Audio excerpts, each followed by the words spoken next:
Muted. Help if You're I were muted. muted. Hello, welcome to the Cool Kids Live review of All Quiet on the Western Front. Eric Maria Remarks, classic novel of World War One. I am KitchenAid Whiskey Jones. To my, to my right, left, whatever. Beside me is the right dude, otherwise known as Rob. Below him is Cinematic Sterling, otherwise known as Devin. And right below me is my man, the Geek Informant. This is the third major adaptation of All Quiet on the Western Front. The very first came shortly after the book was released in 1930, starring Lou Ayres in the title role of Paul Baumer. That one is considered a classic. There is also the 1979, I believe it was made for TV version, starring Richard Thomas, who you may better know as John Boy from the Waltons. And this is actually, surprisingly, the first German adaptation of the book because it was a German book. So let's just get started. And if you know the format, I'll begin. We'll just go around. Shit, I hate this. I will just go around, then Rob, then Devin, and finally the Geek Informant will go last. So I'll go ahead and begin. I'll get right into it. Honestly, I was looking forward to this. It looked fantastic, so I was really excited. But ultimately, I came across just a little disappointed. It definitely had some strong points, but there were some weaknesses as well. For one thing, it was a terrific, outstanding depiction of World War One, especially the combat in World War One. It had some beautiful cinematography, some great shots. I actually liked the music. I thought it did a good job of setting the mood and the tone. It felt very disturbing and very disorienting, which it should feel that way on a World War One battlefield. And it had some really great performances from the cast, including Daniel Bruhl, who you may know from playing Baron Zemo in both Civil War and Falcon and the Winter Soldier, and the rest of the cast. So, but the negatives for me were, for one, the departures from the book. There were serious departures from the book that even the other versions didn't have. You have some other characters left out that I noticed from the very beginning. Himmelstoss was left out. Himmelstoss was this kind of postmaster who was just kind of a geek and kind of picked on a little bit by the town, made a joke, and he became sort of their sergeant at the sort of boot camp, and he was really kind of harsh and cruel on them, and that whole kind of subplot was left out. He kind of gets redeemed later, but he turned out to be a coward. He turned out to be redeemed later, but that whole subplot was left out. But I could see why they left that out. But some other major things, I thought the biggest thing for me were the political additions. They focused a lot on the negotiations surrounding the armistice that ended World War One. And it seemed to me that was really kind of unnecessary. And they did exactly what I was afraid they would do with that. They used it to have Paul and Kat, the two main characters. Kat, if you're familiar, Kat is like the older guy. He's kind of like my age. He's around 40. He's a cobbler. He's an experienced soldier. And he kind of shows the younger guys, Paul and his friends, they are younger, and they joined up with all this enthusiasm, and Kat is kind of the one who shepherds these guys through the war. So he's kind of their leader, so to speak. And but either way, they used this to have Paul and Kat die in the last hours of World War One. Like, spoiler alert, Paul, actually, if you've already seen the other adaptations or read the book, you know that Paul dies at the end. Not a spoiler, really, but they have him die literally right before they ring the bell for 11 o'clock, because the armistice was signed at 6 a.m. rather, and it was to take effect 5 hours later, or 5 a.m. maybe. It was to take effect 5 or 6 hours later at 11 a.m. So the war actually ended on the 11th hour, the 11th day of the 11th month of the year. Paul dies right before it ends. So, and although it was faithful to the book in the sense that after Kat dies, Paul just doesn't care anymore because all of his friends are dead by then. Kat dies. It does do a great job kind of portraying the hopelessness of this situation and the hopelessness of war, the futility of war. But at the same time, I felt that the political additions were really unnecessary and distracting. They really did not need to be there. And like I said, it seemed that they really only did that to show at the end, you had the general who was in charge of them wanted one more attack. The general wanted one more attack because he disagreed with the armistice. He felt that they were giving this away. They were betraying Germany. The whole stab in the back myth, and they wanted this tragedy. Whereas in the book, he actually dies in October 1918, short before the end of the war, but nowhere near in the last hours. But also, I think the political additions, another thing they took away from it is that you didn't see the home visits. And those play a very important part in the novel and in the other adaptations, especially the original adaptation in the book, because what they do is when Paul and his friends visit home, they feel totally disconnected from civilian life. They cannot relate to anybody there. Like Paul, when he visits home, the main guy, he left home at 17. He comes home for a visit. His father just wants to talk to him about the war. He just doesn't understand that soldiers just do not talk about that kind of stuff. And the only one who he feels even semi-connected to is his mother. He kind of wants to stay with her, but he knows he can't. And it's just kind of really sad and really poignant. And it shows that these guys really had trouble adjusting back to civilian life after the war. And I thought that was one thing that was really lacking. Another thing is that there seemed to be more focused on the battles than on the minor details. And like, for example, the battles were very well shown, but you didn't see a lot of the daily life of their daily life in the trenches. Like you did see the scene where they were in the bunker and they were getting bombed, but you didn't see a lot of the little scenes that they have in the original and they have in the book, like when they're picking lice out of their clothes and off of their skin and just burning it over the candles, or when they're dealing with rats. You did see a scene with rats, but it wasn't like, it was just kind of, they were just there, But I mean, you didn't see how they were rats, how they're constantly trying to kill the rats in the trenches, trying to get after their food and everything, or even eating dead bodies. Actually, they did do a good job showing, however, just the horrors of war.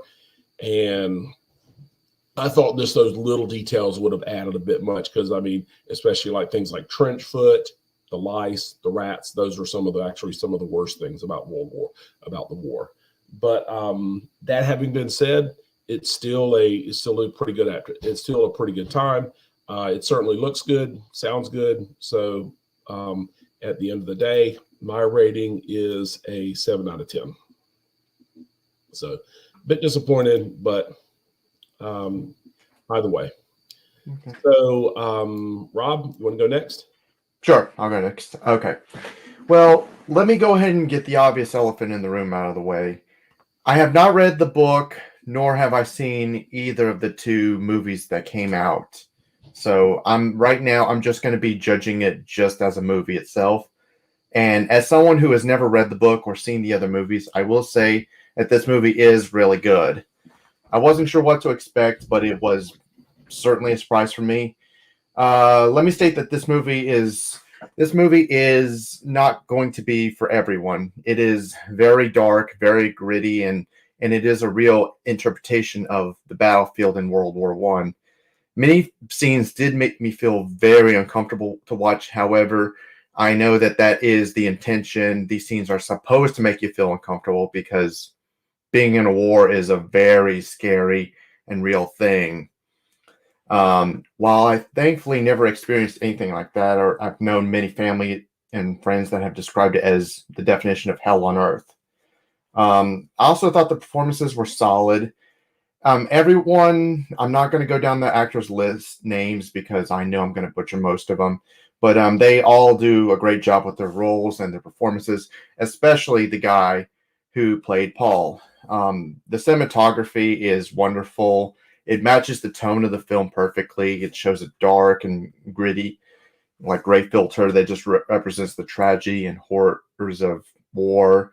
And the camera shots and sound designs are well done, although I did notice a little bit too much of Christopher Nolan in when it came to a lot of the boom noise. Um, at first, I was questioning why the film didn't end like 45 minutes sooner, but I understood why, because when what happened at the very end. So I totally get that. Some scenes I felt like could have been cut down a little bit for time. And I thought the pace was all right, but I feel like it could have been better in some parts. Parts of it were a little bit slow, but it did pick up. It did pick up after some time. So, but overall, I would say this movie is still a good watch. It may be too intense for some, just like a lot of other war films, like Saving Private Ryan or 1917 and so on. But if you're able to stomach the graphic scenes, this might actually be a good watch. And my rating is an 8 out of 10.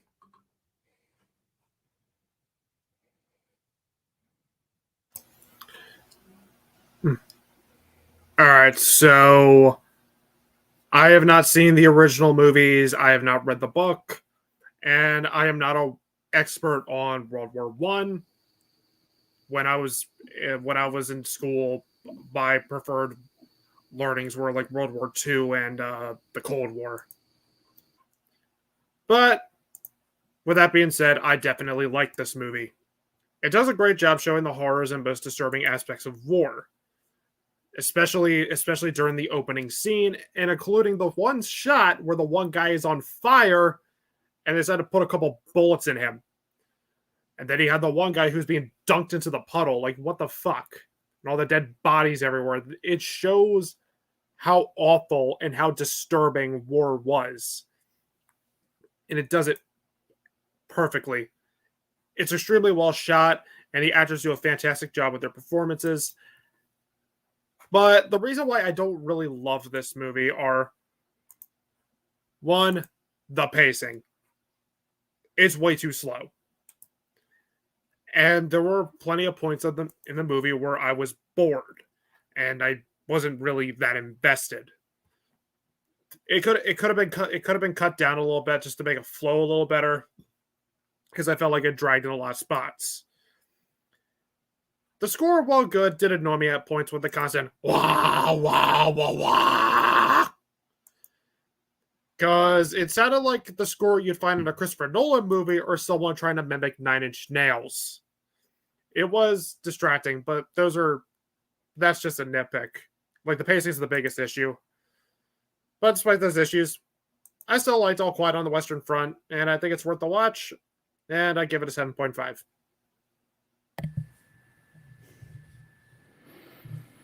Sorry about that. Okay, Foreman, your rating. So I'm winging this. Didn't have time to write it. I literally finished it like 15 minutes ago. So I'll try my best to get a review without stuttering too much. So again, similar with everyone here except Mark, I have not read the book, nor have I watched either adaptation before this.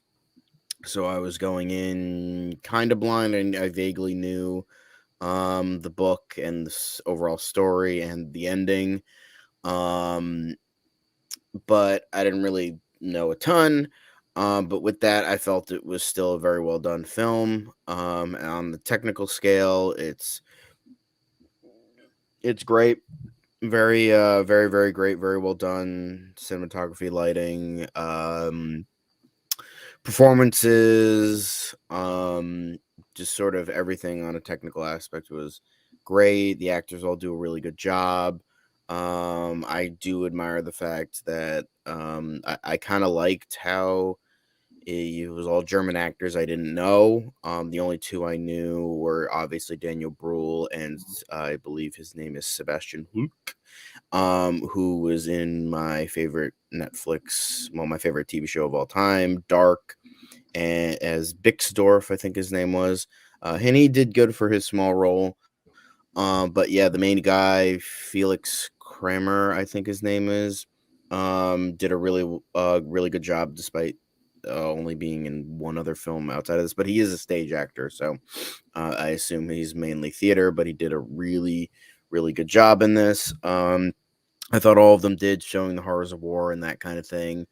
It felt kind of off and disconcerting. Not disconcerting, but like the first half hour is like them, like the war and then all of that, and then they kind of rush through that. It's like literally the first half hour, and then the next 2 hours of the movie is the last 4 days of the war, and I felt that was kind of a weird choice.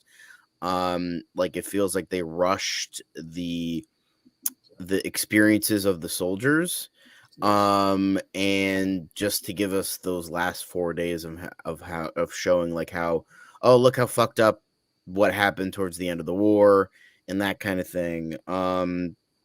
It just felt like weirdly off to me. I'm like, this doesn't feel like what happened originally in the novel or the other movies. I don't know why they rushed through that. It's still a very well done movie.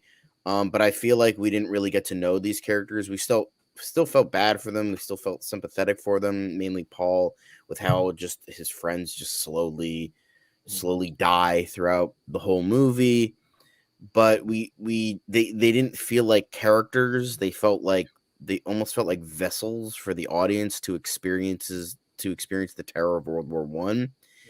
And they didn't feel like entirely 3-dimensional. They kind of felt a little 2-dimensional, like they were just kind of there to experience the horrors of war, which isn't the worst thing ever, but it just felt like there was just kind of nothing to them, despite doing a good job with what they were given.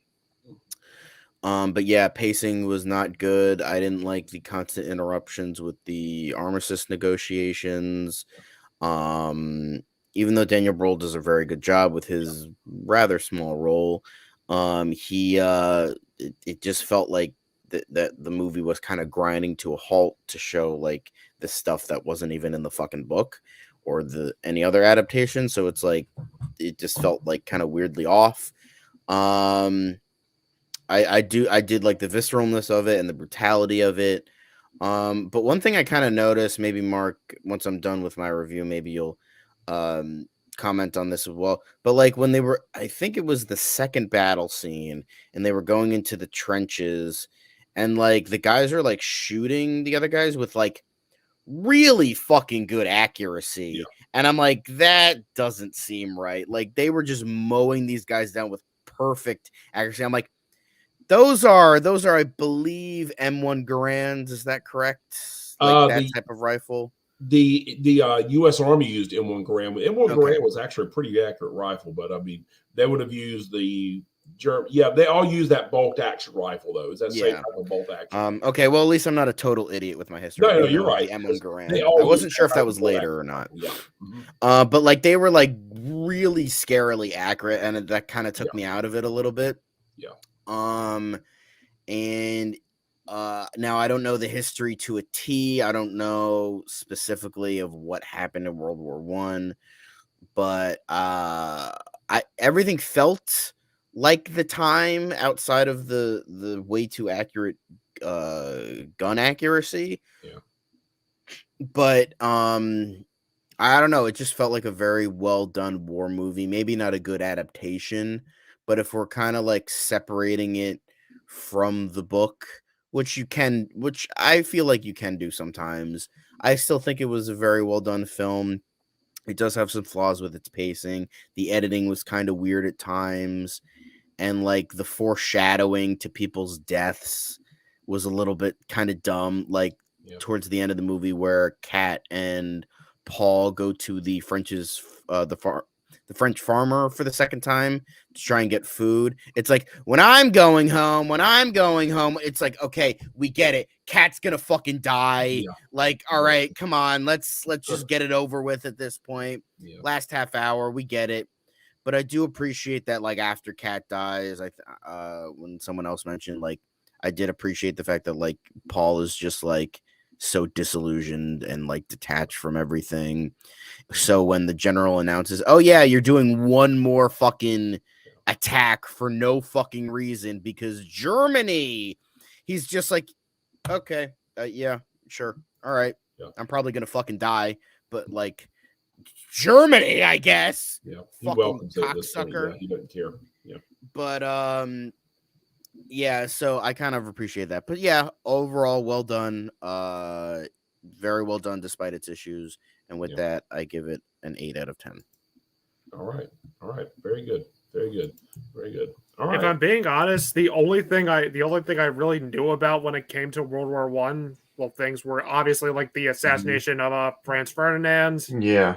and the other thing was the ceasefire they did like during Christmas time.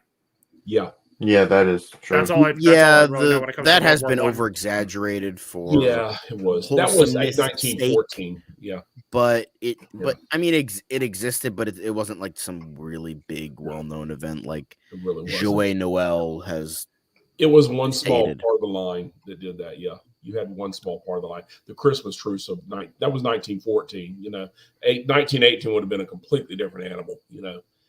But yeah, I thought that. I love the fact that you brought that up, the way Cat died, because I thought I was really upset at the way Cat died. I thought that was dumb, just to kill him that way. How did he die in the book? As soon as they're going on there, you're like, okay, this is how Cat's going to die. Come on, give me a break. So, yeah, how did Cat die in the book? In the book, he died from a shell that exploded. Yeah, the shell exploded and just killed him right there, and right in the middle of battle. Which I felt that's what they should have done. He should have died in the middle of battle, and I don't know. I just hated the way they did it. I guess I see why they wouldn't do it. They wanted him to go, I don't know, because of the way they did it. But I just thought it was like he was killed by a fucking kid. Yeah, who just believes his father's propaganda. Like I get it, but it's still like kind of dumb, and it just feels like a betrayal. Like it's like the last two deaths of the movie just feel like such a slap in the face. I get it. I get why they did it, showing how like Germany was fucking retarded until the fucking end, and that they had to fucking do this for some honor bound horse shit. I get it, but it was like, I don't know. It just felt so dumb. Like he dies not in battle, nothing like that. You could have had that like betrayal in battle. Like in the last battle, he dies. Exactly. Like he gets fucking died stupidly, just like Paul. But no, it's like some kid who fucking with his dad's rifle, like he's a fucking school shooter, and just fucking nails him in the liver. Like really? Yeah. And the thing is, you know what? They act like it's almost like they acted like the armistice was the Treaty of Versailles. It wasn't. The armistice itself was very popular in Germany, because the thing is, that was the end of the war. The war had become so unpopular in Germany at that time, and that's what I kind of worried about. Is like even in 1917, the war people had started they turned against the war in all of the countries, and their attitude towards going to war was more concordant with 1914 when the war began, which is where it starts in the book and in the original 1930 adaptation, and I believe even the 1979 version, but they started at the beginning of the war because you had all that enthusiasm, that nationalism that was driving them, just all this enthusiasm. They really believed that this war would be over in no time. And that's why they said, we'll be in Paris in a year and all this. And no, dear God, no. By 1917, nobody thought that shit. No. But, I mean, it's just, I don't know. It was a weird choice, I think. And they took away a lot from the character development. I just didn't feel that there were characters here. Yeah. Paul is the closest. Daniel Bruhl would have made a good Himmelstos. Yeah. But I'm sorry, go ahead. No, but yeah, it's just like, as I was saying, it's just like the characters didn't feel like characters. They just felt like things happened to them. And then that's kind of it. Like just things are like really horrible, terrible things. Don't get me wrong, but it's just things happening. And it's a shame because the movie is so well done. In terms of how well made it is. Like I think Rob was saying this before, how it kind of felt like Saving Private Ryan in a few places, like with how the visceralness and the brutality of the war. And I do appreciate that in a weird way, that like World War I is getting more love, because you had 1917 a couple of years ago. Which is a better you had The King's Man, which also took place, I think, during World War One. Yep. So you have like a bunch of World War One, which I appreciate because World War Two gets all the fucking love. It really does. And World War One is just as interesting in terms of like a lot of fucked up shit going down there too. Sure, it's not the Holocaust, but at least like I don't know, just showcase just something about World War One. And I'm glad that like because I mean we're getting more stories there. Because and it started really a few years ago with the 100th anniversary of World War One, and it's just kind of still carried over because World War One had a huge impact in terms of its impact. World War Two grew directly out of World War One. Not only World War Two, but World War One broke up 4 empires. The German Empire fell. The Kaiser resigned, and the German Empire fell. And they became Ottoman Empire too. Yeah, the Ottoman Empire, the Russian Empire, which became the Soviet freaking Union. That's a huge impact, and the Austro-Hungarian Empire, which results in the Balkanization, which results in the creation of Yugoslavia, which results in then they broke up in the 90s with the Yugoslav War. So one might say we're still living with the after effects of World War One. Yeah, I mean I remember when I was in high school, middle school. Middle school. I was in 7th grade, and my teacher announced that sometime, I think, in like October or November, something earlier on in the year, she's like, today marks the date where Germany has finally paid off World War One. Exactly. Yes. And that is, wow. And that was, I was 12, so that was about a decade ago. A little more than a decade ago, like about 13 years. So that's saying a lot. Yeah, it actually. And the thing is, that wasn't until the Treaty of Versailles, because one of the reasons the armistice was so popular is because Germans kind of assumed that they would be treated fairly because of of Wilson's 14 points, calling for no harsh peace and all this, but. France was not having it. France had spent 4 years defending their homeland, and so and you could still see where, even though it's kind of grown over for the most part, you could still see where the trenches were in France. So it's crazy. Yeah. It is. I mean, France and Belgium, especially Belgium, dear God, took a lot of damage from World War One, especially northern France, where the trenches were. So I mean, it destroyed a lot of their coal, so a lot of their coal fields were there. So it took them a while to recover from that. So, I mean, they felt some type of way out of that. Besides, Germany and France have hated each other for hundreds of years anyway. So they've been fighting since Charlemagne, basically. So it's basically like kind of like North and South Korea, how their thing never really ended. Exactly. Yeah. Exactly. They both descend from that Frankish empire that Charlemagne founded. Do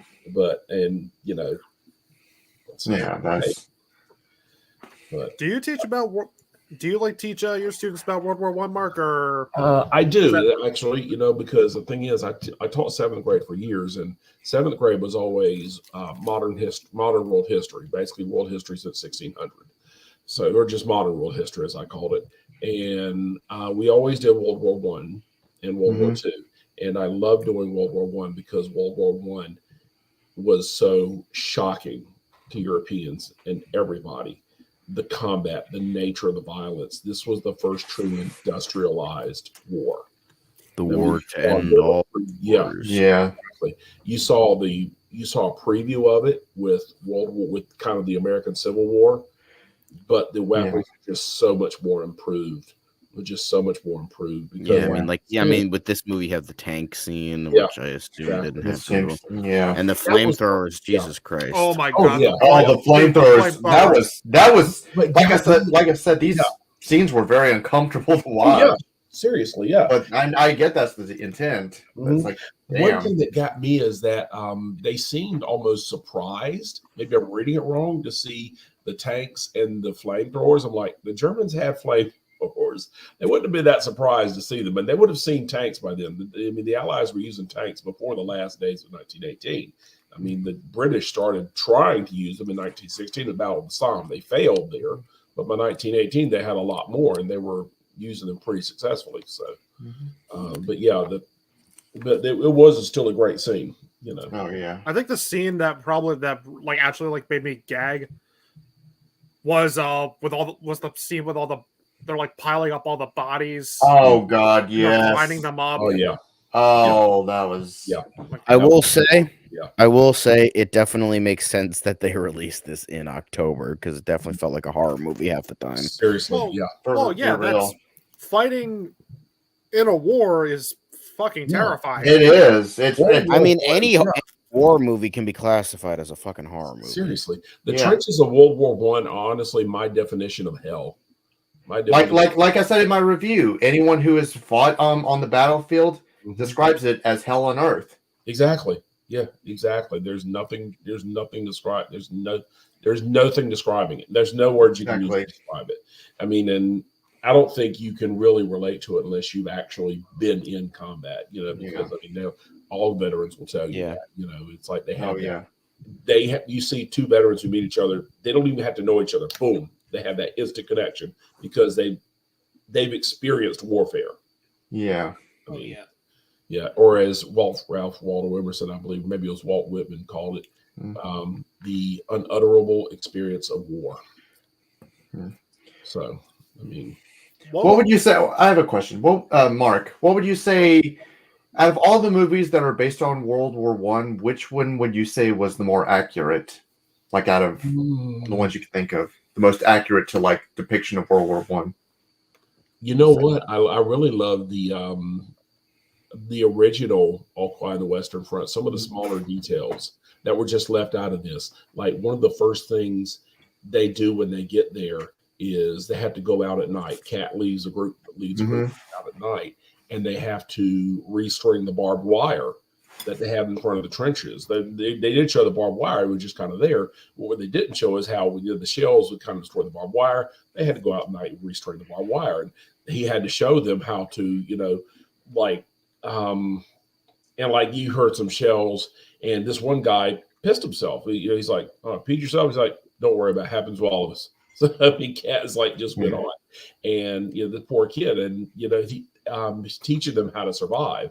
I was like, okay, the loud ones, don't worry about those. Those will go right over your head. Don't worry about them. It's the silent ones you got to watch out for. So the ones that don't make much noise. Paths of Glory is also really good. What's that? Paths of Glory is also really good. Paths of Glory. Paths of Glory, 1917. Yeah. Yeah.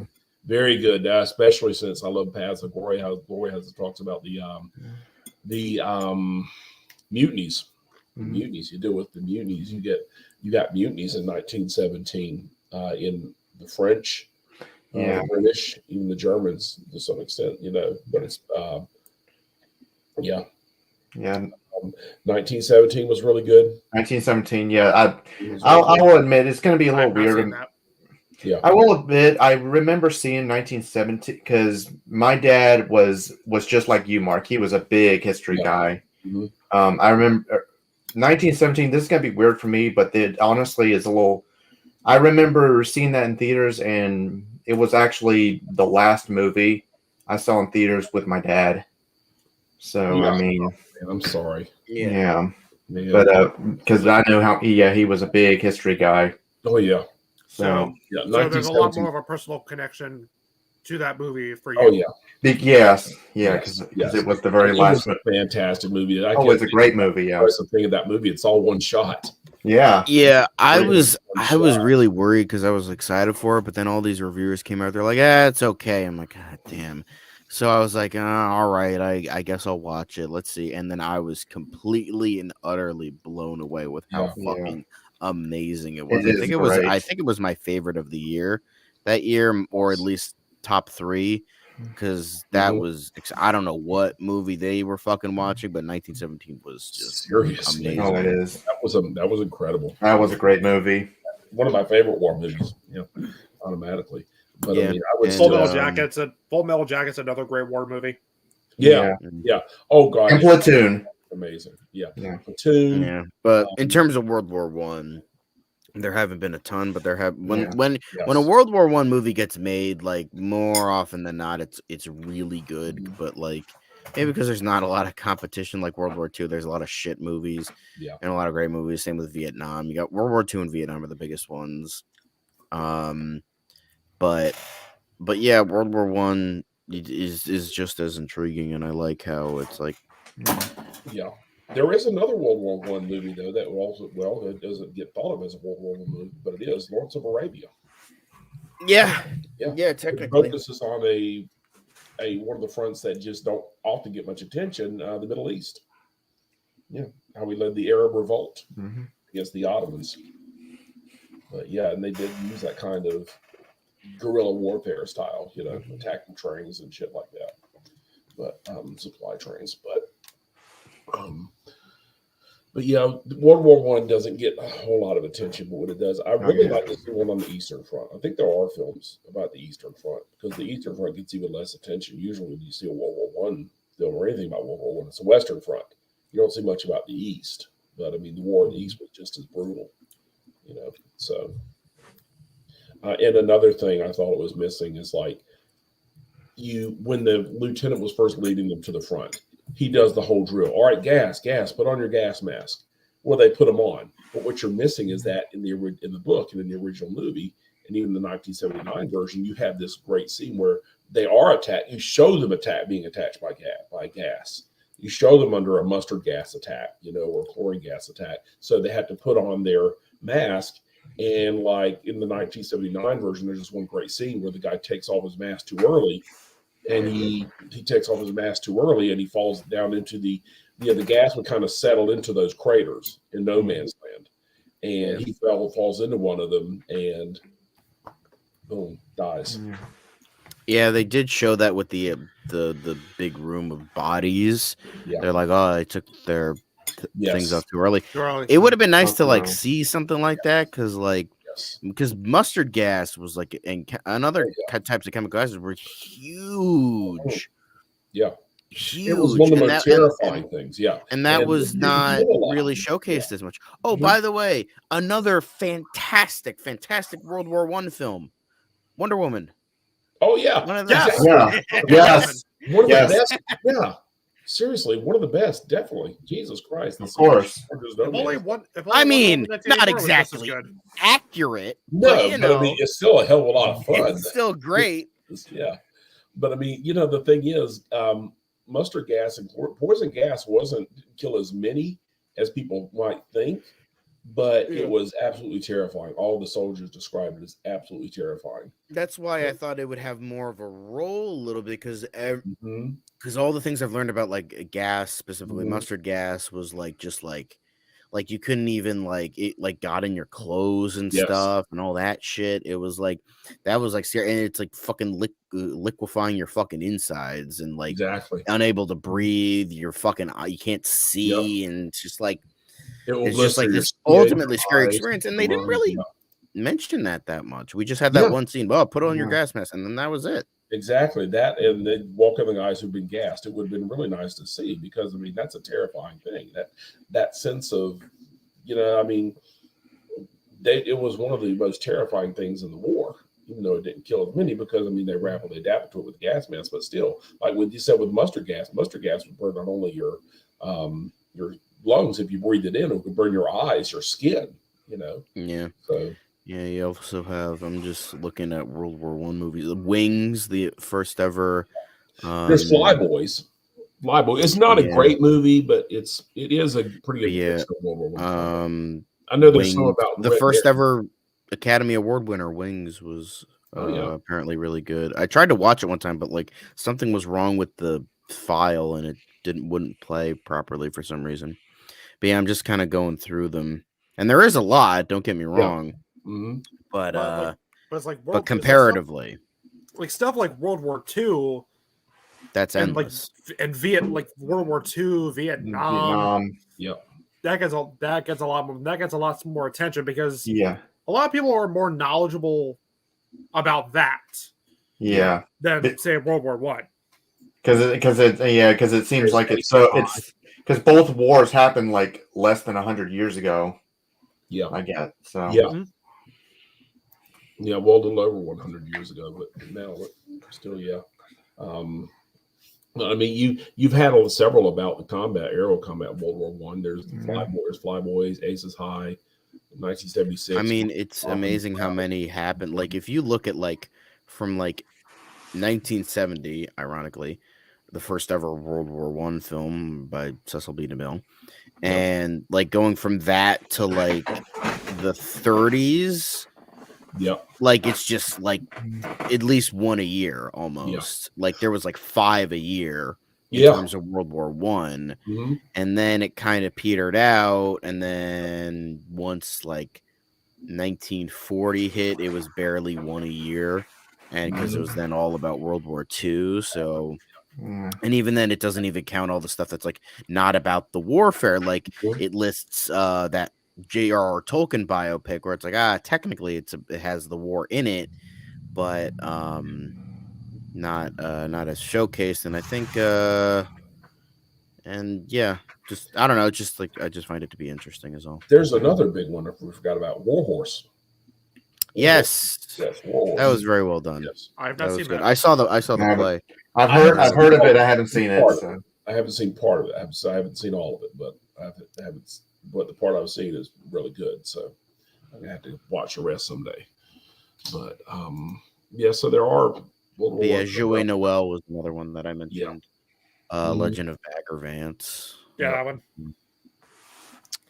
All that stuff. But yeah, none of these are Johnny Got His Gun. That's another big one.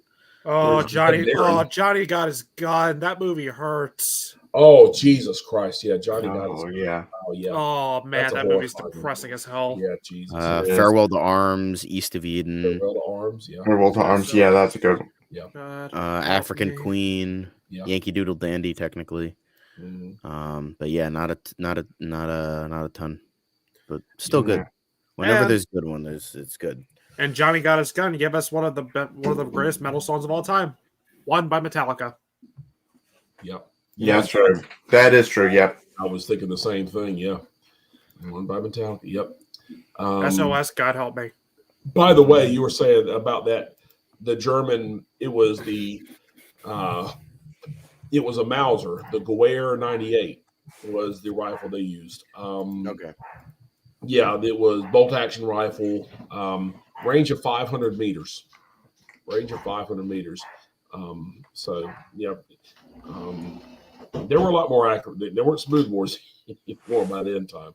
They were pretty accurate. They could have, a sharpshooter definitely could have picked them off from that range, especially since the trenches in some places. Yeah, but I don't know. The way they were going through it, it just felt off to me. It just felt like almost. Well, I think a lot of like a World War I John Wick movie, almost it's just okay.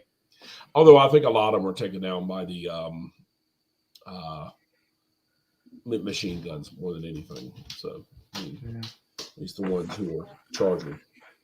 But yeah, I mean, World War I combat was just madness, just charging those entrenched positions. There was no way they were going to get it. I mean, it wasn't until the tank broke that stalemate, which is why World War II was far more mobile. So, but all right. So, final thoughts.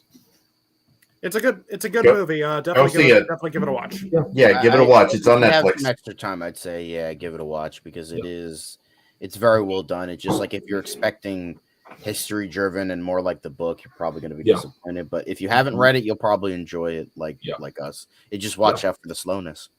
Yeah, definitely. I thought it could have used a bit more.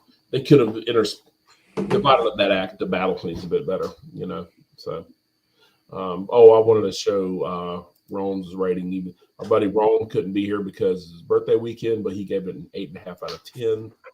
Yeah. So, happy birthday, Rome! By the way, happy birthday, Rome! Happy birthday! All right. What's next on the list, guys? So, next Saturday on my channel, Cinematic Sterling, if you want to, feel free to join us for our review of Weird, the Al Yankovic story. The very, very true, not at all over-exaggerated story of how Weird Al got famous. Exactly. Exactly. I am so looking forward to that, man. Oh, that is going to be awesome. Yes, it really is. Are you ready to polka? Yes. I'm ready to polka. We're Dare all to be stupid. Dare to be stupid. Mashed All right, potatoes well- can be your friends, ladies and gentlemen. all right. Well, thank you very much, ladies and gentlemen, for Yeah. joining us. So, again, I guess the consensus is we recommend it. So, go see it and see you next week for Weird. See you. See ya. Bye. Bye.